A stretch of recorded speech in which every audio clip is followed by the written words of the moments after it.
Hello English learners, क्या आप कभी ऐसे शब्दों को लेकर कंफ्यूज हुए हैं जो सुनने में बिल्कुल सेम लगते हैं लेकिन उनका मीनिंग अलग होता है। आज हम बात करेंगे 30 होमोफोन्स की जो अक्सर लोगों को कंफ्यूज कर देते हैं। Come on, let's clear the confusion today. मैं हूं अनन्या और आप देख रहे हो लर्नएक्स। सबसे पहला पेयर है 4 और 4।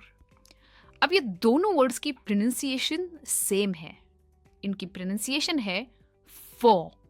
हम इसमें आर प्रोनाउंस नहीं करते, राइट? It is 4। सबसे पहला जो 4 है, इसका मतलब है किसी भी चीज का फ्रंट पार्ट यानी आगे का पार्ट। और जो दूसरा 4 है, इसका मतलब बहुत ही सिंपल है, नंबर 4, राइट? तो 4 एंड 4 दोनों की प्रोनाउंसिएशन सेम है।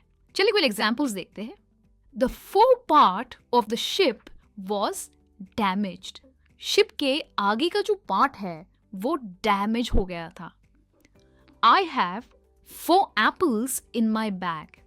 मेरे बैग में 4 एप्पल्स है, राइट? 4 एंड 4 स्पेलिंग अलग है पर प्रोनाउंसिएशन सेम है। चलिए बढ़ते हैं हमारे नेक्स्ट कंफ्यूजिंग पेयर की तरफ, जो है बिल्ड एंड बिल्ड। अगेन दोनों की प्रोनाउंसिएशन है build.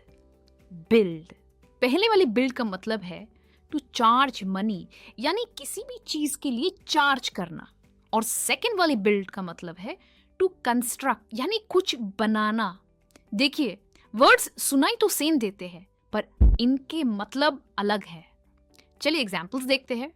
She was built for the extra luggage. जब भी हम प्लेन से ट्रैवल करते हैं तो हमारे टिकट पर एक फिक्स्ड वेट अलाउड होता है, 25 किलो या 30 किलो, पर उसका वेट उससे ज़्यादा था, इसलिए उसको ज़्यादा चार्ज किया गया। They want to build a new house. उन्हें एक नया घर बनाना है। So build, LLED और UILD, build प्रोनाउंसिएशन सेम है पर मतलब अलग है। बढ़ते हैं नेक्स्ट कंफ्यूजिंग पेयर की तरफ, जो है होर्ड और होल्ड। दोनों की प्रोनाउंसिएशन है होल्ड। हम इसे होल्डे नहीं कहते, इसकी भी प्रोनाउंसिएशन है होल्ड। पर इनका मतलब क्या है? पहले वाले होल्ड का मतलब है टू कलेक्ट थिंग्स, चीजों को इकट्ठा करना। और नेक्स्ट वाले होल्ड का मतलब है एक बड़ा ग्रुप, अ बिग ग्रुप और crowd. I hope you got it. Examples देखते हैं। He likes to hoard old books. उसे पुरानी किताबें इकट्ठा करना अच्छा लगता है। A hoard of tourists visited the museum, यानी कि एक बड़े ग्रुप ने म्यूजियम को विजिट किया। है कि नहीं इंटरेस्टिंग? देखिए, प्रोनाउंसिएशन सेम है पर मतलब कितना अलग है। बढ़ते हैं नेक्स्ट कंफ्यूजिंग पेयर की तरफ, जो है phase and phase. Again pronunciation दोनों की है फेज। पहले वाले फेज का मतलब है टू डिस्टर्ब समवन, किसी को परेशान करना या डिस्टर्ब करना। और दूसरे वाले फेज का मतलब है अ पीरियड इन लाइफ का एक टाइम पीरियड, जैसे 5 साल 10 साल। किसी का अच्छा फेज हो सकता है, यानी किसी का अच्छा टाइम हो सकता है, बुरा टाइम हो सकता है, तभी हम वर्ड यूज करते हैं फेज, PHASE, फेज। एग्जाम्पल्स देखते हैं। हर क्रिटिसिज्म डिडंट फेज हिम। उसके क्रिटिसिज्म ने, यानी उसकी आलोचनाओं ने उसे परेशान नहीं किया। Childhood is an important phase in life. बचपन जिंदगी का एक बहुत ही इंपॉर्टेंट फेज है। बढ़ते हैं नेक्स्ट कंफ्यूजिंग पेयर की तरफ, जो है इसकी प्रोनाउंसिएशन क्या होगी? इसकी प्रोनाउंसिएशन है आइल। हम इसे आइजले या इसले नहीं कहते, इन दोनों की प्रोनाउंसिएशन है आइल। पहले वाले आइल का मतलब है अ पैसेजवे, एक नैरो पैसेज। और दूसरे वाले आइल का मतलब है अ स्मॉल आइलैंड, एक छोटा सा आइलैंड, उसे भी कहेंगे isle. For example, please walk down the aisle. जब भी हम एक डिपार्टमेंटल स्टोर में जाते हैं, अब इमेज में देखिए, दोनों तरफ रैक्स लगे हैं, राइट, और बीच में ये जो रास्ता होता है इसे कहते हैं isle. Isle. They went on a trip to a beautiful isle, right. Isle का मतलब ये भी होता है आइलैंड। बढ़ते हैं नेक्स्ट कंफ्यूजिंग पेयर की तरफ, जो है क्यू और क्यू। दोनों की प्रोनाउंसिएशन है क्यू, जैसे हिंदी में हम पूछते हैं ना क्यू, वही इसकी प्रोनाउंसिएशन है। सबसे पहले वाले क्यू का मतलब है प्रॉम्प्ट या सिग्नल मिलना, किसी को हिंट देना, उसे कहते हैं क्यू, CUE। और दूसरा वाला जो क्यू है, इसका मतलब होता है लाइन। लाइन में खड़े रहना, जैसे बिल भरना है या टिकट के लिए लाइन में खड़े रहना। Example, that was my cue to start speaking. उन्होंने मुझे हिंट दिया कि मैं बोलना शुरू करूं। We waited in the queue for tickets. हम टिकट खरीदने के लिए क्यू में खड़े थे। नेक्स्ट कंफ्यूजिंग वर्ड पेयर है एडवाइस और एडवाइज। अभी यहाँ पे थोड़ा सा ट्रिकी है।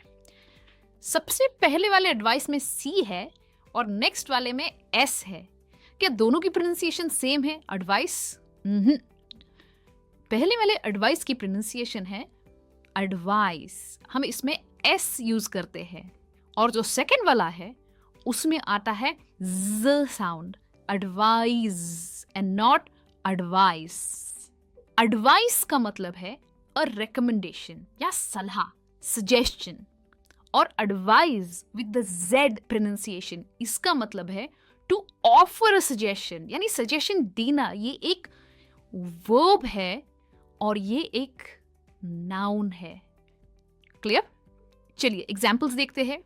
माई teacher gave me good advice and not advice.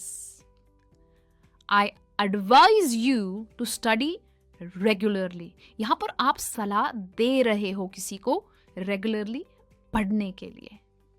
I hope आपको एडवाइस और एडवाइज इन दोनों वर्ड्स के बीच का डिफरेंस समझ में आया है। हमारा नेक्स्ट कंफ्यूजिंग पेयर है सीम और सीम। दोनों की प्रोनाउंसिएशन सेम है, सीम। दोनों में डबल ई साउंड है, सीम। पहले वाली सीम का मतलब है a line where two pieces are joined together, जहां दो फैब्रिक जुड़ते हैं। जैसे अगर आपकी डेनिम्स देखो, जीन्स देखो, तो उसमें जो मोटी वाली सिलाई होती है उसे हम कहते हैं सीम।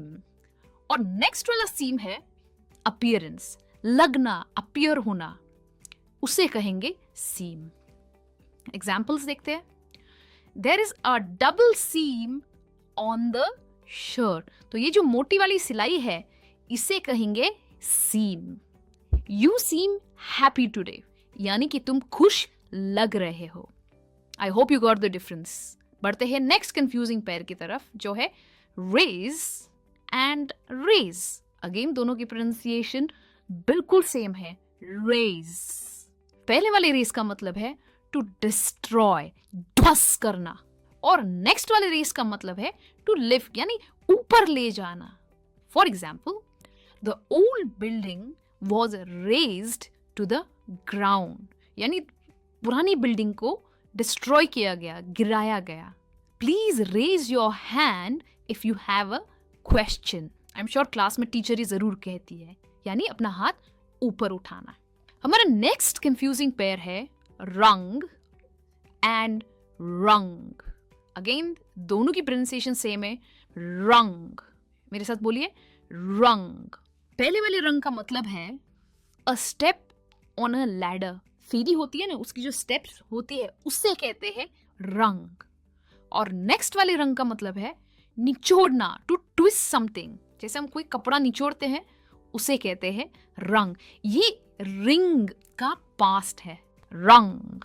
Example, he climb the ladder step by step, रंग बाय रंग। ये जो सीढ़ियां आप देख रहे हो ना, ये सीढ़ियां, इस पे जो स्टेप्स है इसे कहेंगे wrung. She wrung out the wet towel after washing it. देखिए वो टॉवल को निचोड़ रही है, उसे कहेंगे रंग। बढ़ते हैं नेक्स्ट कंफ्यूजिंग पेयर की तरफ, जो है नीड एंड नीड। दोनों की प्रोनाउंसिएशन सेम है, नीड। पहले वाली नीड का मतलब है गूंदना, आटा गूंदना या मट्टी गूंदना, उसे कहते हैं knead, to press a mixture with hands repeatedly. और दूसरी वाली नीड का मतलब है टू वांट समथिंग, यानी किसी भी चीज की जरूरत होना। For example, she needed the dough to make rotis. उसने आटा गूंगा रोटियां बनाने के लिए। I need your help with this box. Box बहुत हैवी है, मुझे तुम्हारी मदद की जरूरत है। हमारा नेक्स्ट कंफ्यूजिंग पेयर है सोर और सोर। इसमें डिफरेंस है AR का और RE का, पर इन दोनों की प्रोनाउंसिएशन है सो। हम इसे सोर नहीं कहते, यह है सो। सो पहले वाले सोर का मतलब है टू फ्लाई और राइज हाई, यानी ऊपर उड़ना या राइज करना। जैसे प्लेन ऊपर उड़ता है, द प्लेन सोर्स। दूसरी वाली सोर का मतलब है पेन होना, यानी दर्द होना, तब आप यूज करते हैं ये वाला सोर। Examples, the eagle sword high in the sky, यानी ईगल आकाश में ऊंचा उड़ी। माई थ्रोट इज सोर फ्रॉम स्पीकिंग टू मच, ज्यादा बात करने से मेरे गले में दर्द हो रहा है। हमारा नेक्स्ट कंफ्यूजिंग पेयर है फ्लेयर और फ्लैर। अगेन इन दोनों वर्ड्स में हम R को प्रोनाउंस नहीं करते, इसकी प्रोनाउंसिएशन है फ्लैर। एंड में साउंड आता है, फ्लैर।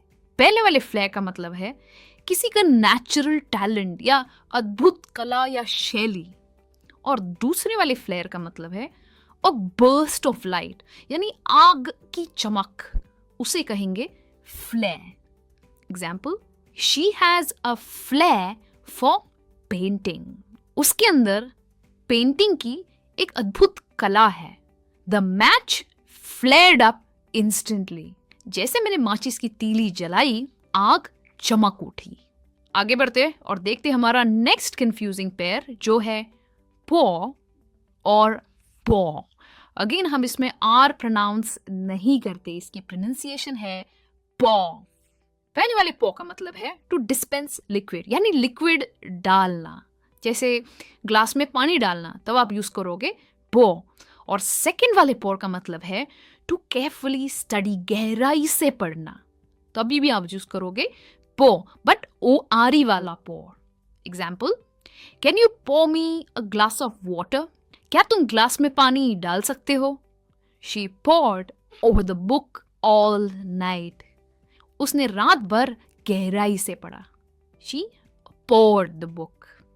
हमारा नेक्स्ट कंफ्यूजिंग पेयर है रूट और रूट। दोनों की प्रोनाउंसिएशन है रूट, पर आपने कई बार लोगों को कहते हुए सुना होगा राउट। ये जनरली अमेरिकन इंग्लिश में कहा जाता है राउट, पर इसकी सही प्रोनाउंसिएशन होगी रूट। पहले वाली रूट का मतलब है अ पाथवे, एक रास्ता जो एक जगह तक ले जाता है। और दूसरा वाला रूट का मतलब है किसी भी प्लांट या पेड़ का फाउंडेशन, यानी पौधे की जड़, उसे कहेंगे root. For example, the route to the park is easy to follow. Park तक जाने का रास्ता काफी आसान है। The trees roots are very strong.